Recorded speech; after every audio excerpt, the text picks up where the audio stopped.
Вітаю! Коли ми говоримо про Геракла, на думку спадає, знаєте, серія таких собі пригод, казка про неймовірну силу. Але це надто спрощений погляд. Сьогодні ми зробимо щось інше. Ми проведемо не просто аналіз, а, скажімо так, клінічний розтин цього наративу. Ми подивимося на 12 подвигів не як на окремі героїчні епізоди, а як на єдиний зашифрований текст. Текст про порядок, хаос, психологію і, зрештою, про саму структуру влади у світі давніх греків. Це не буде переказ, це буде деконструкція. Ось наша дорожня карта, якщо хочете. Почнемо з прологу, щоб взагалі зрозуміти, в якому світі, за якими правилами діяв наш герой. Потім перейдемо до аналізу подвигів, які ми згрупували за тематикою. Спочатку приборкання первісних химерних сил, далі розв'язання системних, майже інженерних та соціальних задач. І наостанок подорожі, що виходять за межі відомого світу, які мають, скажімо так, трансцендентний характер. А завершимо все епілогом про спадщину героя. Зачекай. Цікава структура, безперечно. Але перш ніж ми рушимо за цією картою, я хочу поставити під сумнів саму її логіку. Ти називаєш перший блок приборкання химер. Давай розберемо цей термін. Що таке приборкання? Це знищення чи підкорення? А може це інтеграція хаотичної сили в систему? Лев, якого задушили, він що, приборканий чи він просто мертвий? Розумієш, таке акуратне групування створює ілюзію якогось логічного висхідного прогресу. А життя Геракла – це ж, по суті, хаотичний маятник. Він хитається між створенням порядку і зануренням у криваве божевілля. Треба одразу визнати, будь-яка структура, яку ми намагаємося накласти на цей міф, вона штучна. Це слушне зауваження, і ми будемо постійно повертатися до цієї напруги між структурою та хаосом. Але щоб аналізувати дії героя, нам справді треба спершу зрозуміти фундаментальні закони його всесвіту. І ці закони, до речі, починаються не з богів Олімпу, вони починаються з первинних принципів, які сформували сам космос. І от, основоположний принцип цього світу – це концепція долі, або ж фатуму. Як вказує нам джерело, легенди і міфи стародавньої Греції, навіть сам Зевс підкоряється Мойрам. Це не просто боги, які смикають за ниточки. Це система, яка вища за самих богів. Стоп. Ця цитата, хоч і точна, може сильно ввести в оману. Слово «фатум» тут потребує негайної деконструкції. Що воно насправді означає в грецькому контексті? Це що, якийсь жорстко прописаний сценарій, де кожна дія наперед визначена? Чи це скоріше система надскладних причинно-наслідкових зв'язків? Можливо, Мойри не плетуть одну єдину нитку. Можливо, вони керують величезним верстатом, де кожна твоя дія створює вібрації, що обмежують майбутні варіанти, але не визначають їх на 100%. Це не стільки предестинація, скільки космологічна теорія хаосу. Твої дії мають наслідки, і ти від них не втечеш. Навіть боги не можуть уникнути наслідків своїх дій. Тобто це не відсутність свободи волі, а її абсолютна відповідальність. І таке розуміння повністю змінює оптику всього нашого подальшого аналізу. Добре, прийнято. Отже, рухаючись до самих початків, ми бачимо первинні сутності – Уран, тобто небо, і Гея – земля. З їхнього союзу народжуються титани, а також іще більш хаотичні сили – циклопи та сторукі гекатонхейри. Джерело описує, як Уран, зненавидівши своїх дітей-велетнів, просто замкнув їх у надрах Геї. Я думаю, що інтерпретація через ненависть – це велике спрощення. Давай подивимось на це з точки зору, скажімо, фізики космосу. Уран – це принцип порядку, структури, неба. Гея – це матерія, земля.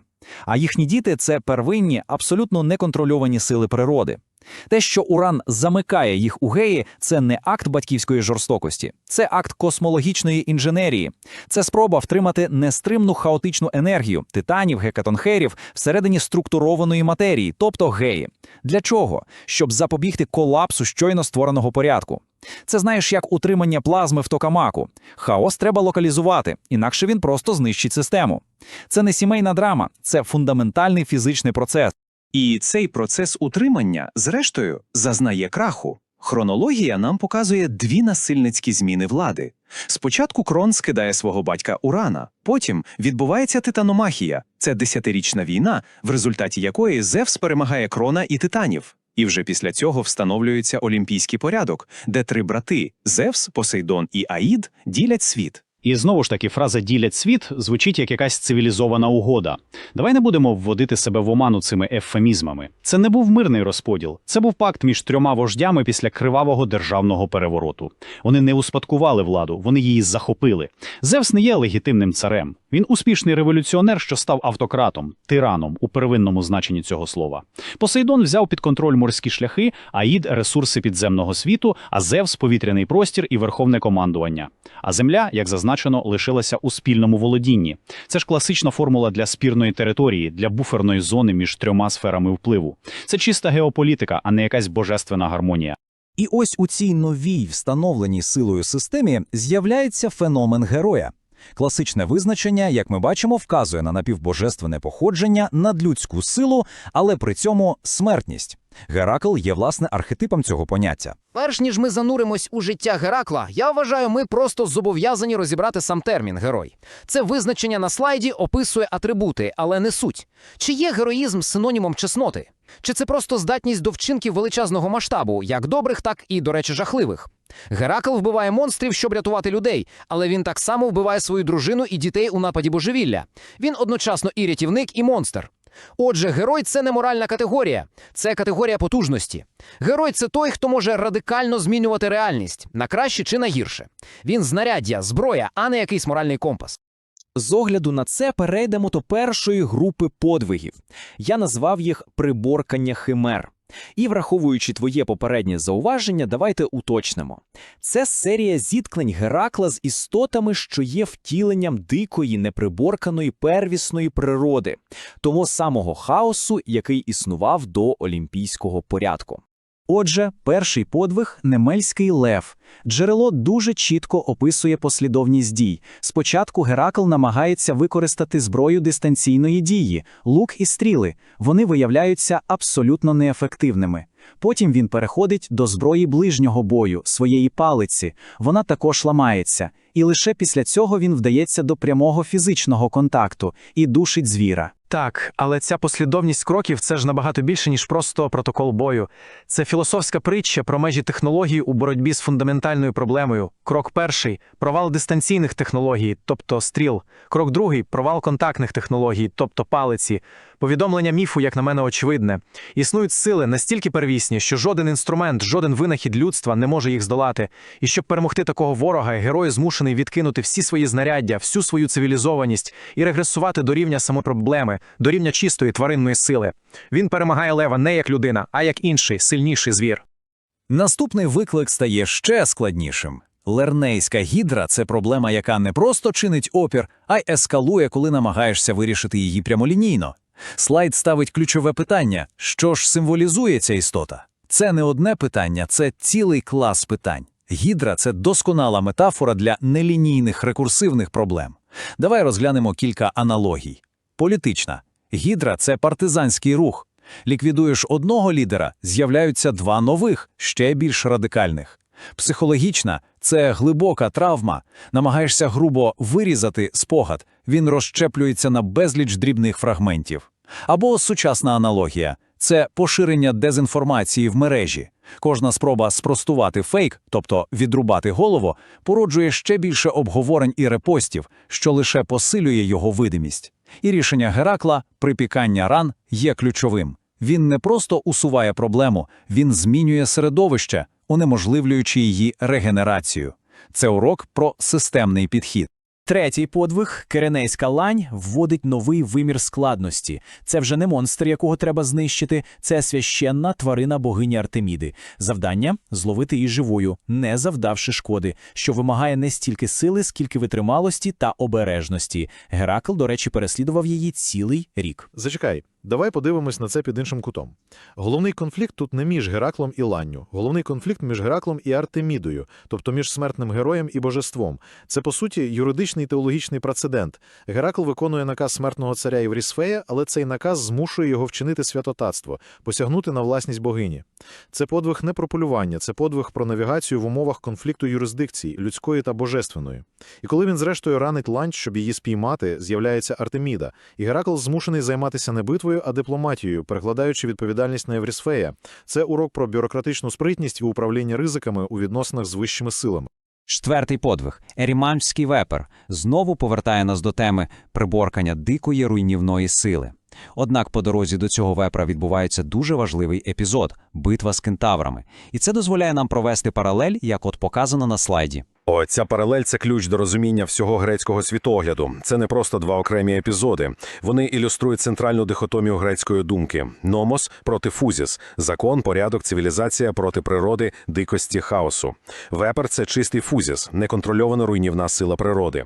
А кентаври – це щось набагато складніше. Вони напівлюди, напівконі. Вони існують на самій межі між цими двома світами.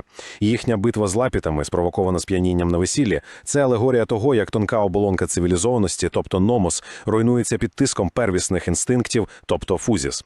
Геракл, втручаючись в обидва конфлікти, виступає як агент порядку, який силою нав'язує волю цивілізації дикій природі.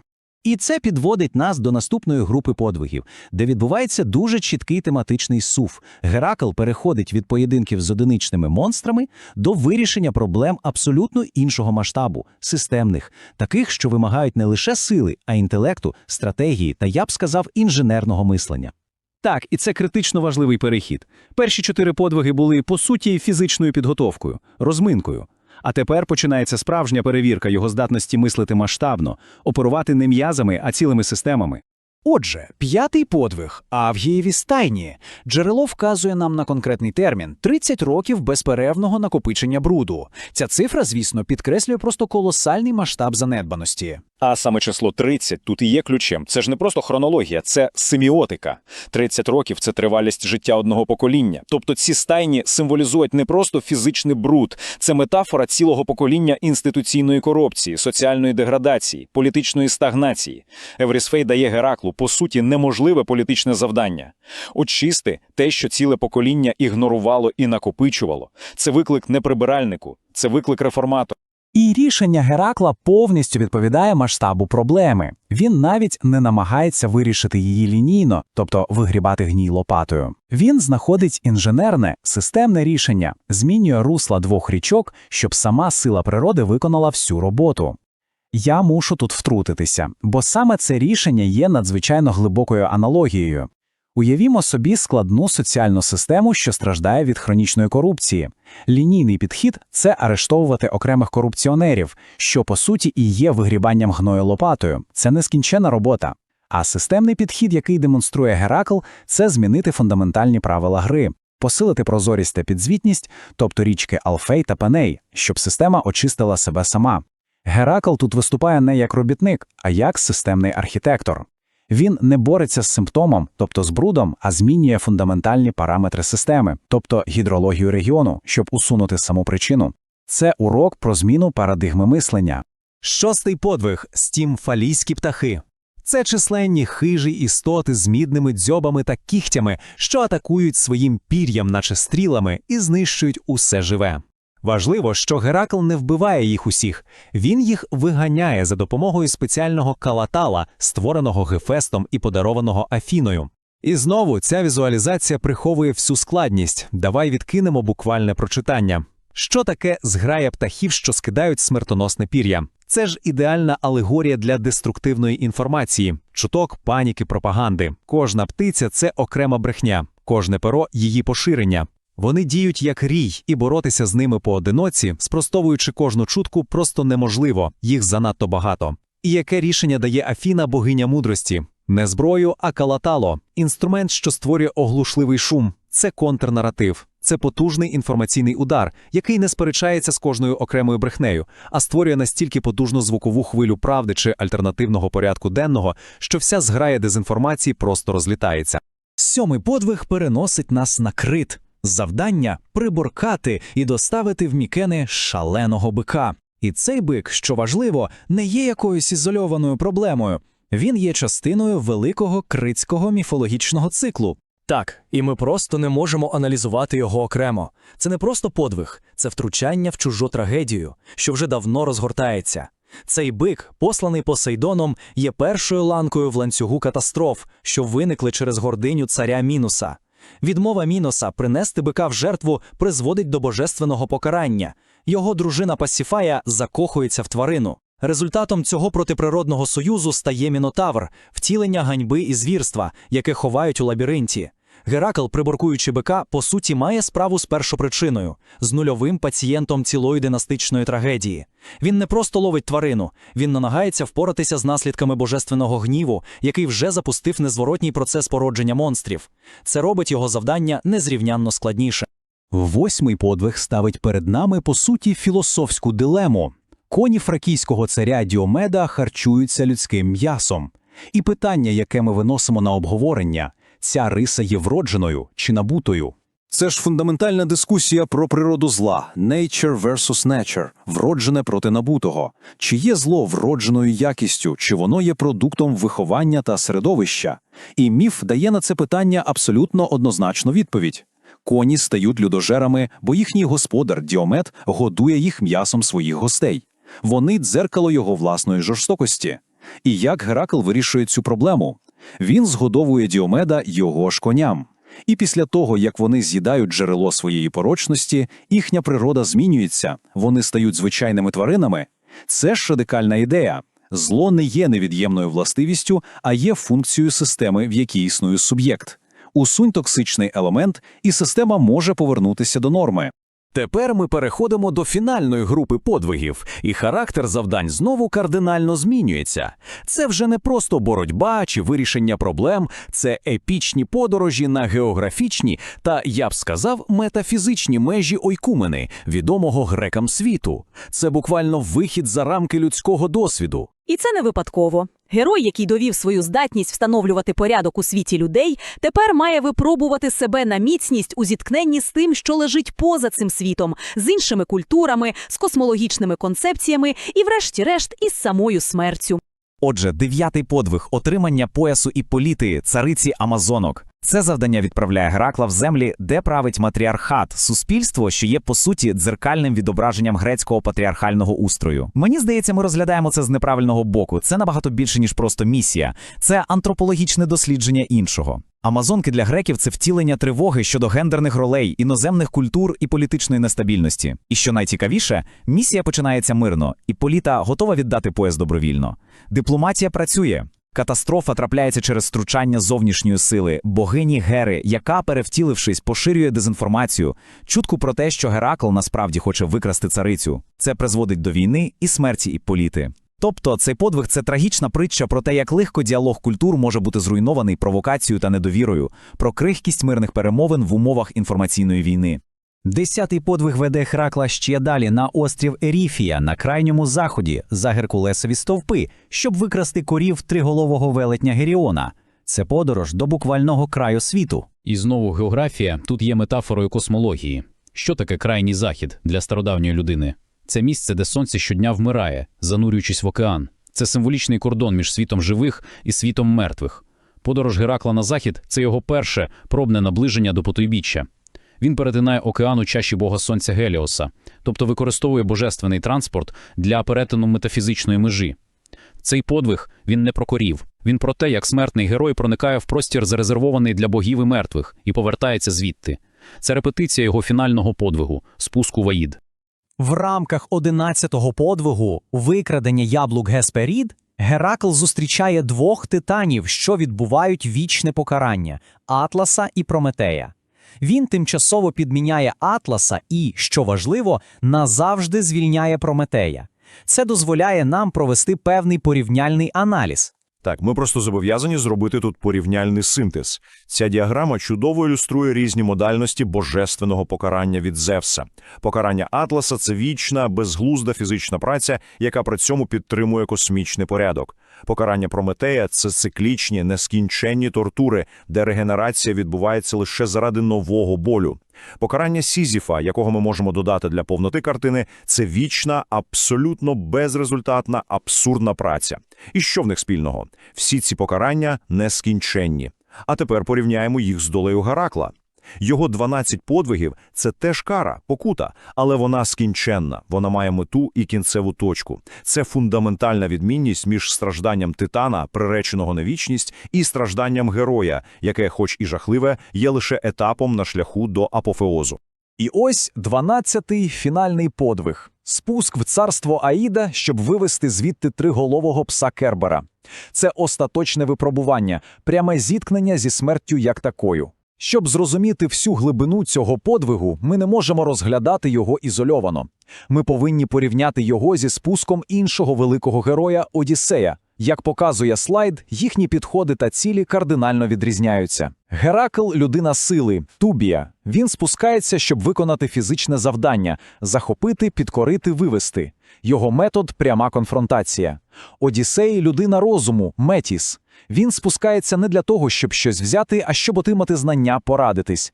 Його метод – ритуал, діалог, дипломатія з мертвими. Геракл входить в Аїд як завойовник, Одіссей як прохач. Це зіткнення двох фундаментальних грецьких архетипів героя – воїна, що змінює світ силою, і мудреця, що змінює світ знанням. Після завершення 12 подвигів історія Геракла, звісно, не закінчується. Ми входимо в епілог його життя, який завершується його смертю і подальшим апофеозом, тобто перетворенням на безсмертного бога. Я б заперечив проти терміну «епілог». Це не завершення, це трансформація, це перехід системи в новий стан. Смерть Геракла – це не кінець, а необхідна умова для його остаточного входження в пантеон. Ця таблиця, я думаю, візуалізує центральний парадокс Геракла. З одного боку, ми бачимо його як цивілізатора, творця порядку, з іншого – як абсолютно неконтрольовану силу, що породжує хаос через вбивства, зраду та божевілля. І це підводить нас до фінального ключового питання – ким насправді був Геракл? Традиційна версія – він герой, який іноді піддавався нападам божевілля, насланим богинею Герею.